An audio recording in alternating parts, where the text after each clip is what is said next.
Please join me in welcoming Rob Romasco.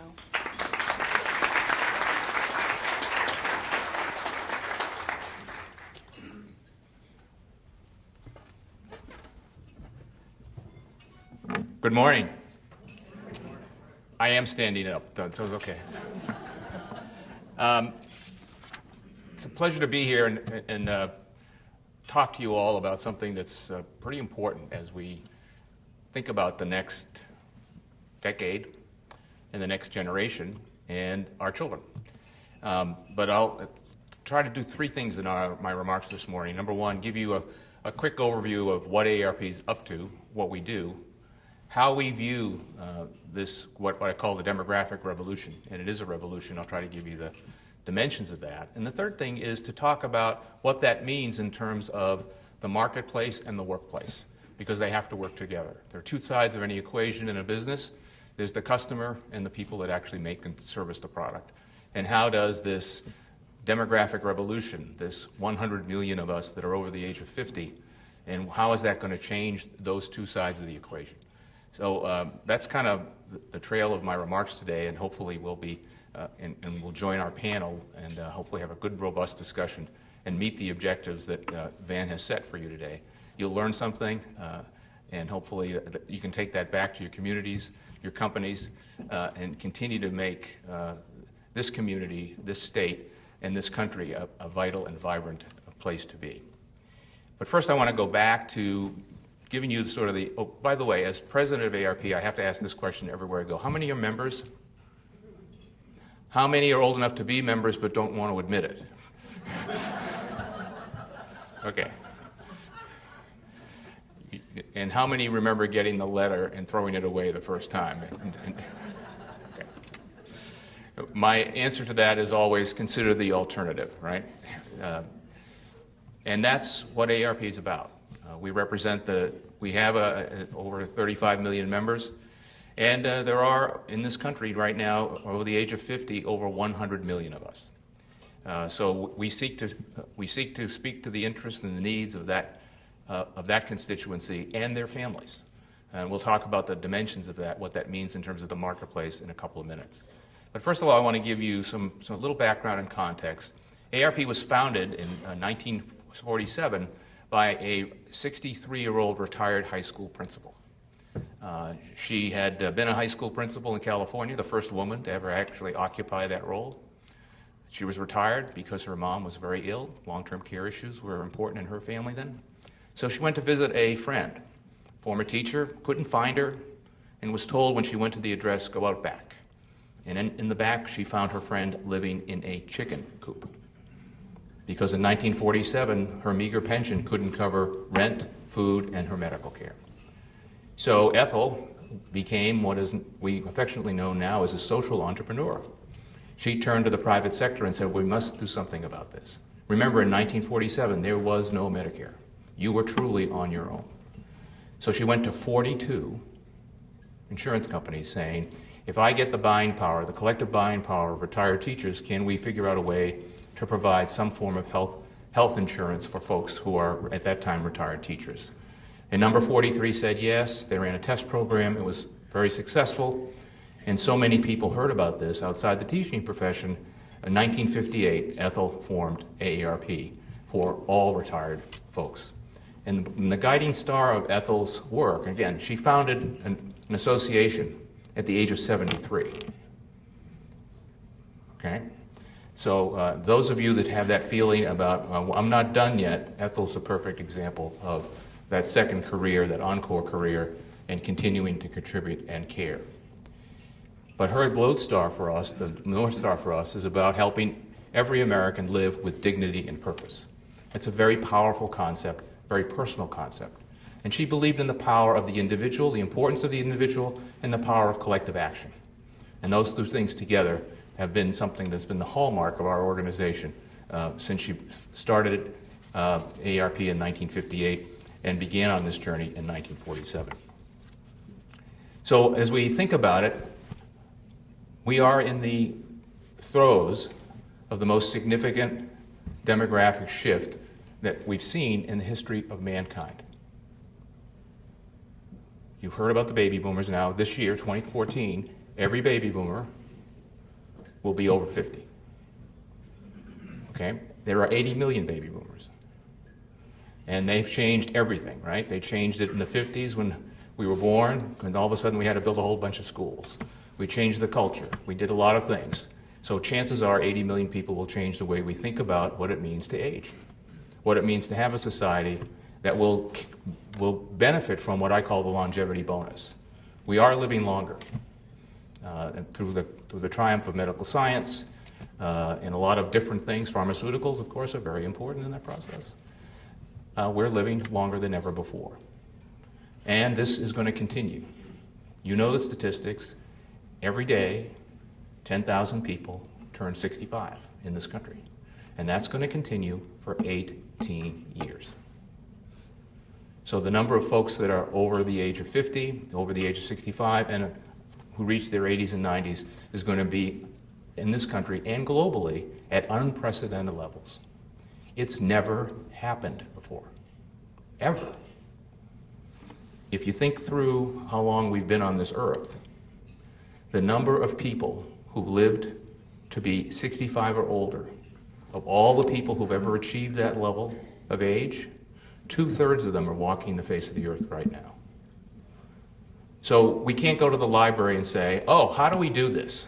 Let's get the book out on how do we incorporate this age challenge in the way we live, the way we work, the society we build, not only for ourselves, but most importantly, which most people that I speak to across the country hold dear for our children and their children. So this is an unprecedented time. And when I speak to business audiences, I offer the challenge, is this wave going to swamp you, or are you going to ride that wave to prosperity? And that's this question for all of us as we engage in this. Now, one of the things that is important for us, particularly as we think about the people we serve, is to change the conversation in the country. Too often, and I refer to, I live in the greater DC area, and that is a different world. It is a different world. And a lot of the conversation in terms of policy is about, we have an aging society and we can't afford it. Aging is a burden. We have to cut benefits, we have to do something. We have too many people, we're just going to be crushed under this situation. And it puts a lot of strain on government and benefits and programs and so forth and so on. I have a different point of view. We have a different point of view. And again, it goes back to sort of my commercial roots. I've had the pleasure of being in the private sector for 40 years. And as last I recall, whenever there were 80 million of anything, I used to look at that as a market. Okay? So let's take a walk down the demand side of the equation and then look at the supply side in terms of the workers. If we think about it, as I said before, there are today 100 million of us over the age of 50. And this is a global issue. Over the past 6 decades, the world has experienced just a modest share of increase of aging, but in the next decade, 4 decades, it's going to go from 800 million folks in the world over the age of 65 to 2 billion people in the world over the age of 65. So it's not just here in the United States, it's in Europe, particularly in China, right? The country that's going to have the most intense aging challenge will be the Chinese. And having just recently been there and talked to government officials, it weighs heavily on their mind. Global life expectancy has increased by 2 decades since 1950. In wealthy industrial countries like ours, life expectancy is up to 82. The developing countries are at 74, and that gap is closing. And as I said earlier, 10,000 of us every day turn to 65. And that, again, for the next 18 years, almost as far as the eye can see. So the question really is, this is a longevity bonus, so how do we incorporate that change, that shift, and create what I call a longevity society? And again, it's never been done before, so the bad news is there's no manual. The good news is we get to invent it. We get to figure out how that will change the way we work, the way we live, our transportation systems, all that stuff is going to be impacted heavily by this change in the demographic landscape. And they all say, oh, there's not enough young people to support the old people. That's kind of an odd and limited point of view. And the real issue is not about intergenerational conflict or equity, it's about intergenerational society and solidarity. Because every one of us will be 60, 70, 80 one day. So how we structure it for our folks and how we structure it for our young people is a continuum, and we have to think of it that way. And the second thing to think about is the definition of family and the networks that we have to help each other out are changing. Today, there are 6 million children who get their primary care or are being raised by their grandparents. So the definition of family contribution is changing. So we have to keep that in mind as we all navigate this great thing of life. Now, let's talk about the bonus part of the longevity bonus. And as business people, we can decide how we're going to deal with it. But let's figure out who these boomers are and how that's going to work through and change the way we think about it. Now, a lot of people can sort of criticize baby boomers because they're seeking the fountain of youth, right? And those of us that continue to look in the mirror and see someone 20 years younger really kind of think a little differently. And really what I found is that people are seeking not a fountain of youth, but the fountain of vitality. It's about not the length of life you live, but the quality of life you live. And that's really at the core issue here that we have to think about. And people are having to think, I'm 50 or I'm 60, what am I going to do with the next 10, 20, 30 years of my life? Is retirement a possibility? We'll talk about that in a minute.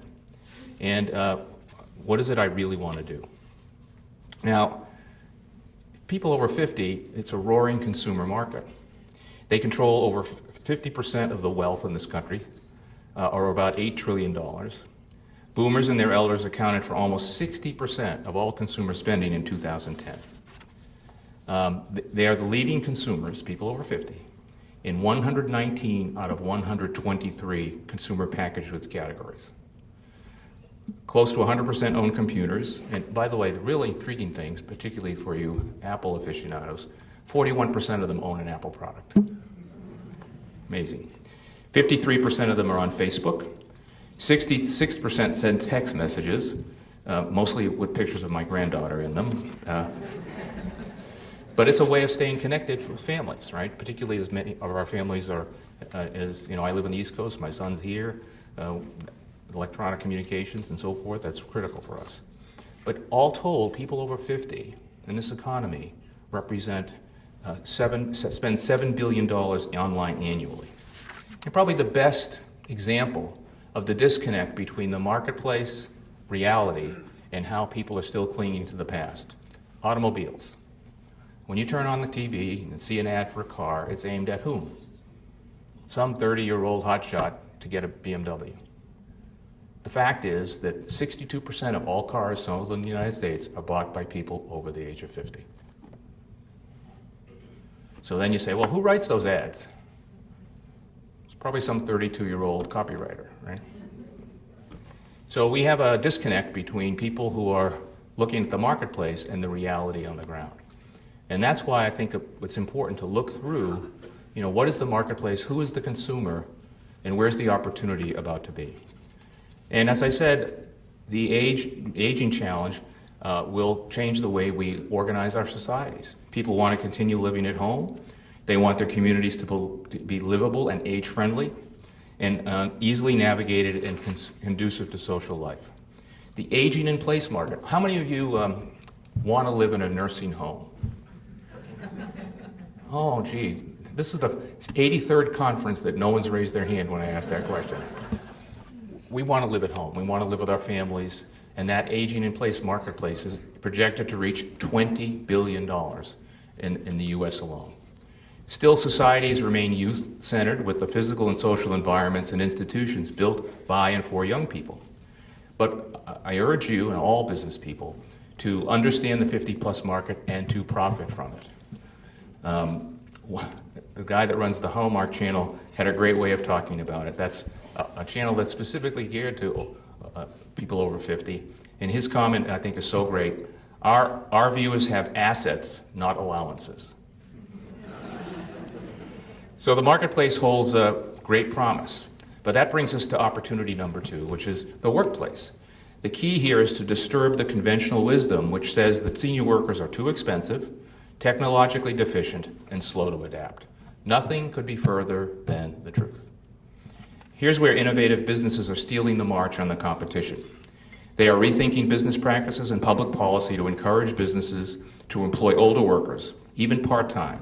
We've been long an advocate of this approach, and on your tables is a folder with all the resources and advice that we have put together that help people both in the business community understand the asset that is in front of them and the tools and so forth that is important for people over 50 as they seek to both continue to be employed, seek new paths, and operate in what I call a very challenging economy.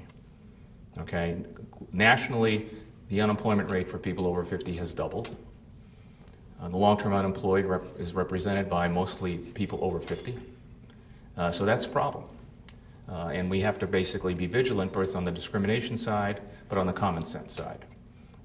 And we have a lot of tools to help people, and we'll talk a little bit about that, for people to be able to explore different ways of both keeping good jobs or finding new paths, whichever way they want to go. An active, engaged, employed older population has the potential to be more of an economic boon than a social challenge. This is especially good news for many companies that are finding themselves strapped for workers. We have a big imbalance in this country in terms of number of jobs available. Sometimes there's shortages in certain sectors, and the number of people who want to stay employed and so forth. So that system has to be continued to worked on, and we have to work hard to bring people together to match the opportunities. And older workers represent terrific opportunities to do that. Employers will be happy to know that there are a great majority of people who are over 50 plan to continue well past the retirement age. About half of them for economic reasons as well as a personal preference. The most common thing I get from folks that I talk to is the very simple statement, I'm not done yet. I'm not done yet. It's about caring and contributing. People care for their families, and they still want to give back. They want to contribute to their communities, their workplace, and so forth. And those are two incredibly powerful motivations that smart business people will seek to capture, harness, and harvest for prosperity in their companies and their communities. And fortunately, there are companies out there that appreciate the value of older workers and are striving to keep them.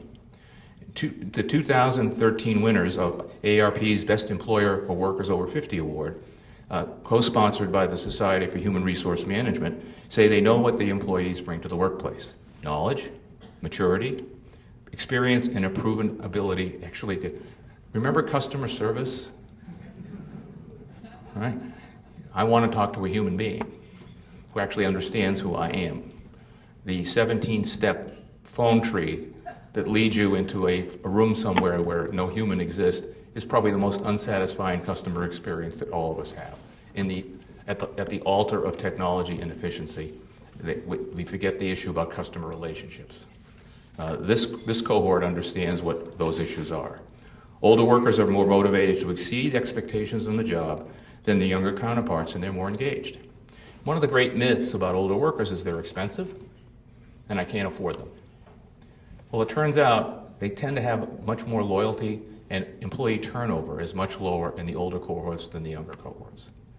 So if businesses focus on retaining workers, lowering turnover, that more than makes up for the cost of any increase in benefits and so forth. And smart businesses are understanding that works. A lot of the data says that hiring older workers is beneficial because they serve as mentors, strong work ethic, and take their job seriously. What's more, older workers tend to be willing to work part-time or seasonally and fill business needs. In other words, they can provide their employers with a competitive advantage in a challenging marketplace. Over the years, we've observed a wide variety of best practices, and you can go to our website and see who's won that award for the last 10 or 15 years and see 50 cases of companies that have favored and taken advantage of older workers and what the policies are that allow them to keep and retain them to their benefit. Among the approaches are the appeal to employers are a good investment, and here are 4 things. We'll talk about them more together. They actively recruit older workers by maintaining alumni networks, rehiring their own retirees, perhaps part-time, using senior placement agencies, turning to social media. Companies can effectively reach older workers. Offering a culture of opportunity, providing programs such as tuition reimbursement, in-house training, including job rotation and temporary assignments across departments, and mentoring. This is critical. You know, one of the things you get to do when you reach my age is you can talk about your life career under the rubric of experience, which is really another way of saying, here are all the mistakes I made along the way.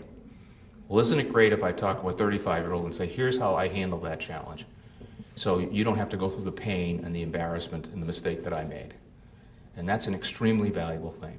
And we've seen a lot of information that says younger workers want not the manual, but they want the mentoring, because they're actually anxious to learn and improve. And what better way to do that is from someone who's actually been through the wars and the challenges that we all face in the workplace. And pay attention to health.